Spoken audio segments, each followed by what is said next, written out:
स्वागत है आपका दुनिया जहान में। मेरा नाम है मोहनलाल शर्मा। हर हफ्ते एक सवाल और उसका जवाब तलाशने की कोशिश। बीबीसी पड़ताल दुनिया की।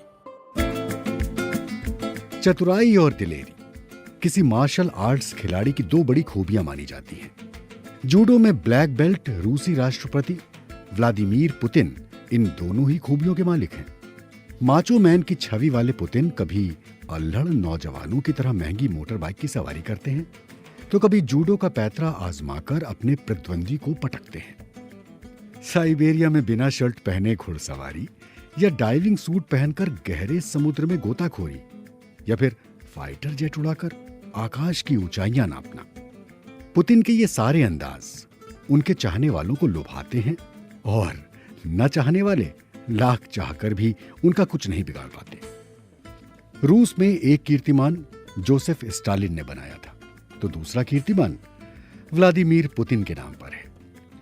पुतिन ही हैं जो स्टालिन के बाद रूस की सत्ता के शिखर पर 2 दशक से काबिज हैं। जहां स्टालिन सोवियत यूनियन के पर्याय थे, तो वहीं पुतिन दुनिया भर में रूस की पहचान बन चुके हैं।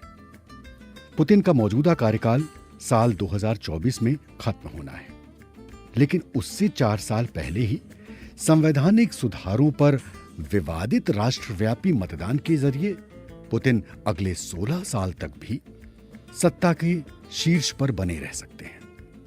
यही वजह है कि रूस के अंदर बाहर मौजूद पुतिन के विरोधी और आलोचक संवैधानिक सुधारों के रास्ते पुतिन की मंशा पर सवाल खड़े कर रहे हैं। तो इस हफ्ते हम ये सवाल पूछ रहे हैं कि रूसी राष्ट्रपति व्लादिमीर पुतिन आखिर चाहते क्या है। इस सवाल का जवाब तलाशने के लिए हमने कुछ विशेषज्ञों से बात की। पार्ट 1, घरेलू मोर्चा।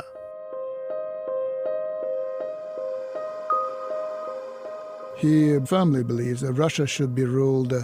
उनका ये पक्का विचार है कि देश के शासन की बागडोर कई हाथों में नहीं होनी चाहिए। अतीत की बुनियाद पर वो ये मानते हैं कि किसी तरह की समानांतर सत्ता देश के भीतर कलह की वजह बनती है, जैसा कि पहले हो चुका है। वो नहीं चाहते कि राजनीतिक टकराव, गृह युद्ध और उस तरह की घटनाएं दोबारा हों। ये हैं हमारे पहले विशेषज्ञ दिमित्री ट्रेनिन, जो think tank Carnegie Moscow centre के डायरेक्टर हैं। दिमित्री ट्रेनिन मानते हैं कि देश के भीतर स्थिरता पुतिन की पहली प्राथमिकता है।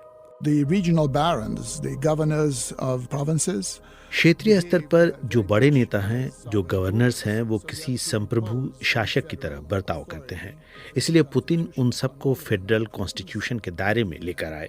रशियन स्टेट की अथॉरिटी पुतिन ने दोबारा कायम की। ये सब उन्होंने बड़े ही पारंपरिक तरीके से किया। घरेलू मोर्चे पर पुतिन के सामने एक और चुनौती थी, और वो चुनौती थी अल्ट्रा रिच यानी बेहद धनवान लोगों की। सन 1991 में सोवियत यूनियन के बिखरने के बाद बोरिस येल्सिन ने रूस के प्राकृतिक संसाधन और राजनीतिक शक्तियां मुट्ठी भर लोगों में बांट दी। इसके बदले में उन्होंने बोरिस येल्सिन को दोबारा राष्ट्रपति बनने में मदद की। his other priority was to crush the oligarchs. ऐसे लोगों को कमजोर करना पुतिन की प्राथमिकता में शामिल था। ये लोग कई तरीकों से रूस पर शासन कर रहे थे। उन्होंने सारा माल बटोर कर उसका निजीकरण कर दिया था। ये सिर्फ बिजनेसमैन नहीं थे, बल्कि राजनीतिक शक्ति भी इन्हीं के हाथ में थी। पुतिन ने उनसे कहा कि बिजनेस कर लो या राजनीति, दोनों साथ नहीं कर सकते। लेकिन जो नहीं माने, उनकी जगह जेल में थी। उन्हें निर्वासित कर दिया गया। वो इस दुनिया में ही नहीं बचे। सोवियत यूनियन के विघटन के बाद जो हालात बने, लोगों को पुतिन में उम्मीद की किरण नजर आई। पुतिन ने भी रूस के लोगों की ताकत को कभी कम करके नहीं आंका। Twice in the space of 100 years, the Russian people destroyed the entire system. First, 100 साल के इतिहास के भीतर 2 बार ऐसा हुआ जब रूस के लोगों ने रातों रात सत्ता बदल दी।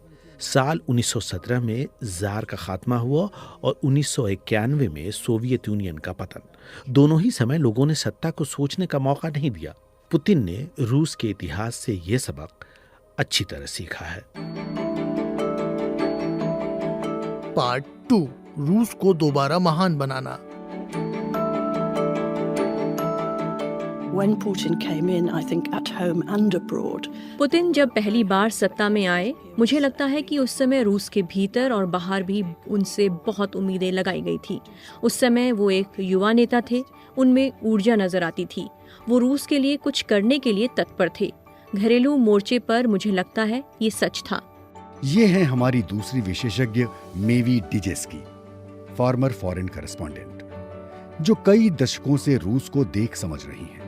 उनका मानना है कि विदेशी मोर्चे पर पुतिन शुरुआती दिनों में नाकाम हुए। abroad, things very quickly went very wrong. रूस से बाहर समीकरण तेजी से गड़बड़ाए। उसकी कई वजह थीं। मेरे ख्याल से एक वजह तो यही थी कि पुतिन को अंतर्राष्ट्रीय मंचों का अनुभव नहीं था। वो फॉर्मर सोवियत यूनियन के कोई कॉस्मोपॉलिटन नहीं थे। रूस में तब लोगों को यह लगता था कि उन पर खतरा मंडरा रहा है। फॉर्मर सोवियत ब्लॉक के देशों को यूरोपियन यूनियन का सदस्य बनाया जा रहा था। नेटो भी उनसे अपनी नजदीकी बढ़ा रहा था। The United States in particular, but also to a lesser extent West European countries. खासतौर पर अमेरिका, साथ में पश्चिमी यूरोपीय देश कमजोर हो चुके रूस का फायदा उठा रहे थे। वो रूस के सीमांत इलाकों में अपनी सीमाओं को बढ़ा रहे थे। जब आप नक्शा देखेंगे तब समझ में आता है कि उस समय रूस की चिंता क्या रही होगी। रूस के लोगों को लग रहा था कि उनके साथ अन्याय हो रहा है। उन्हें लग रहा था कि पुतिन ने यदि कुछ नहीं किया तो रूस को हाशिए पर रहना होगा। Russia saw the West not just as a sort of expansionist area. रूस को लगा कि पश्चिमी देश न केवल विस्तारवादी हो रहे हैं बल्कि विचारधारा के स्तर पर भी रूस में दखलंदाजी कर रहे हैं। रूस ने देखा कि उसकी सीमा से सटे यूक्रेन में ऑरेंज रेवोल्यूशन हुई। रूस ये समझ गया था कि यूक्रेन के घटनाक्रम में पश्चिमी देशों का भी हाथ है। ऑरेंज रेवोल्यूशन के 4 साल बाद जॉर्जिया के साथ युद्ध के दौरान पुतिन को एहसास हुआ कि रूस की सीमा पश्चिमी देशों के कितने नजदीक है। Russian soldiers who were sent to Georgia looked at the weapons and the methods. लड़ने गए रूसी सैनिकों ने देखा कि जॉर्जिया के सैनिकों के पास गजब के हथियार हैं। उनका लड़ने का तरीका भी अलग है। पश्चिमी देशों ने उनकी मदद की थी। यहाँ रूस को एहसास हुआ कि उसे अपने डिफेंस सिस्टम को आधुनिक बनाना होगा। उस समय तेल के दाम ऊंचे थे। रूस की अर्थव्यवस्था पहले से बेहतर थी। इससे वो रूस के डिफेंस सेक्टर को मॉडर्न बनाने की शुरुआत कर सके। इससे पुतिन को रूस के साथ साथ अपनी प्रतिष्ठा बढ़ाने में मदद मिली। जल्द ही पुतिन ने सीरिया के गृह युद्ध में दखल देकर राष्ट्रपति बशर अल असद की मदद करने का फैसला किया। Russia had seen what had happened in Iraq, seen what had happened in Libya after foreign interventions. रूस ने देखा था कि पश्चिमी देशों की दखलंदाजी से इराक और लीबिया में क्या हुआ। पुतिन को लगा कि इस तरह की अस्थिरता की वजह से रूस के हित भी खतरे में पड़ जाएंगे। इसमें चेचन भी शामिल थे, जो इस्लामी कट्टरपंथियों की ओर से लड़ने के लिए सीरिया गए थे। रूस ने इसे बड़े खतरे की तरह माना। चेचनिया रूस और अलगाववादियों के बीच लंबे समय से संघर्ष का केंद्र रहा है। मेवी डिजेस्की का मानना है कि पुतिन रूस को दुनिया की नजर में एक ताकत के तौर पर पेश करने में कामयाब हुए। यदि आप रूस का पिछले 50 सालों का इतिहास उठाकर देखेंगे तो पाएंगे कि वहां कितनी उथल-पुथल और अव्यवस्था रही है। वो दौर पुतिन ने भी देखा था। पार्ट 3 विदेश नीति। The main goal there was to understanding the उनका मुख्य लक्ष्य अमेरिकी समाज में जो ध्रुवीकरण है उसे समझना और उसका फायदा उठाना था, जहां एक ही मुद्दे पर दो विरोधी गुट टकरा रहे थे। रूस ने अमेरिकी समाज में मतभेद पैदा नहीं किए, लेकिन जो मतभेद हैं उसका फायदा जरूर उठाया। ये है हमारी तीसरी विशेषज्ञ एंजेला स्टेंट, जो रूसी विदेश नीति की जानकार और जॉर्ज टाउन यूनिवर्सिटी में प्रोफेसर हैं। उनका मानना है कि पुतिन रूस के विरोधियों को कमजोर करने और इसका फायदा उठाने का कोई मौका नहीं छोड़ते। He's certainly been very skillful at sensing weakness, sensing opportunity. किसी की कमजोरी भांपने और मौके को पहचानने में पुतिन बड़े माहिर हैं। जैसे राष्ट्रपति बनने के बाद डोनाल्ड ट्रंप ने जब नाटो और अपने अन्य यूरोपीय सहयोगियों के प्रति आलोचनात्मक रवैया अपनाया, तब पुतिन ने बड़ी कुशलता से उसका फायदा उठाया। उन्होंने यूरोपीय यूनियन की आलोचना करने वाली पार्टियों का समर्थन किया और मौका पाकर उनकी आर्थिक मदद भी की। एंजेला स्टेंट याद दिलाती हैं कि पुतिन राष्ट्रपति बाद में बने, पहले तो वो रूसी खुफिया एजेंसी KGB में काम करते थे और वहां जो पैतरे उन्होंने सीखे आज तक आजमा रहे हैं। रूस के चीन से नजदीकी संबंध है, जिसे पुतिन की विदेश नीति की सफलता कहा जा सकता है। दोनों देश कारोबारी साझेदार हैं, जहां पश्चिमी जगत की कोई भूमिका नहीं होती।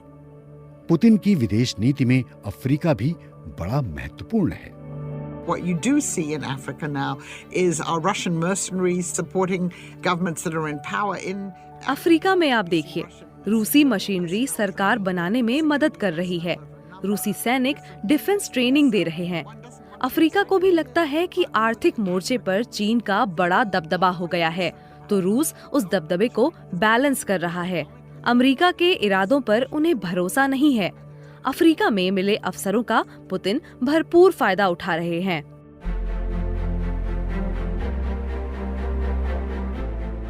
पार्ट 4, दौलत और सत्ता का mail. I'm very nervous of any argument that presents Putin as a kind of Blofeld. मुझे हर वो तर्क निराश करता है जिसमें पुतिन को जेम्स बॉन्ड की फिल्मों में नजर आने वाले ब्लोफेल्ड की तरह पेश किया जाता है, जो एक सुपर चेयर पर सफेद बिल्ली को लेकर बैठा रहता है, जिसके एक बटन दबाते ही दूर किसी देश में धमाका हो जाता है। मिलिए हमारे चौथे और आखिरी विशेषज्ञ से। इनका नाम है ओलिवर बुलो, जो पेशे से पत्रकार हैं और कई वर्षों से मॉस्को में रहते हैं। The way that he has behaved in power has been to Putin ने सत्ता में जिस तरह बर्ताव किया है, अपने पुराने दोस्तों और सहयोगियों का जिस तरह से भला किया है, वो सब मिलकर रूस की अर्थव्यवस्था के एक बड़े हिस्से को कंट्रोल करते हैं। इसका मतलब ये हुआ कि पुतिन उनसे किसी भी समय कुछ भी कह सकते हैं। ये ताकत है और ताकत ही असली दौलत है। पुतिन पिछले 20 साल से लगातार रूस की सत्ता पर काबिज हैं। कभी प्रधानमंत्री तो कभी राष्ट्रपति। सत्ता हमेशा उनके हाथ में रही। अब सोचिए कि किसी दिन पुतिन को लगे कि बहुत हो गया, अब आराम किया जाए, तब क्या वो ऐसा कर पाएंगे? this sort of concentric circle of people around Putin really need him to be in power. Putin के आसपास जो लोग हैं उनके लिए ये वाकई जरूरी है कि पुतिन सत्ता में बने रहें, ताकि जिस संपत्ति पर उनका नियंत्रण है वो उनके हाथ से न निकल जाए। ये बहुत दिलचस्प है कि आखिर कौन किसके लिए काम कर रहा है। ये अपने ही बुने जाल में फंस जाने जैसा है। पुतिन के बिना ये लोग खतरे में पड़ जाएंगे, इसलिए वे नहीं चाहेंगे कि पुतिन सत्ता से हटें। यही वजह है कि रूस में हालिया संवैधानिक सुधारों पर सबकी नजरें टिकी रहीं। इन्हीं संवैधानिक सुधारों के बूते पुतिन अगले 16 साल तक रूस की सत्ता में शिखर पर रह सकते हैं। तब शायद किसी मोड़ पर पुतिन भी वैसा ही करना चाहेंगे जैसा कि 1991 में बोरिस येल्सिन ने किया था। When they looked for a successor, they looked for someone who in the first place उस समय उत्तराधिकारी की तलाश ऐसे व्यक्ति पर आकर खत्म हुई जो ये सुनिश्चित करे कि बोरिस येल्सिन के परिवार को कोई खतरा नहीं होगा। बाकी चीजों पर तो पुतिन तोल मोल कर रहे थे, लेकिन वो कभी भी येल्सिन या उनके परिवार के पीछे नहीं पड़े।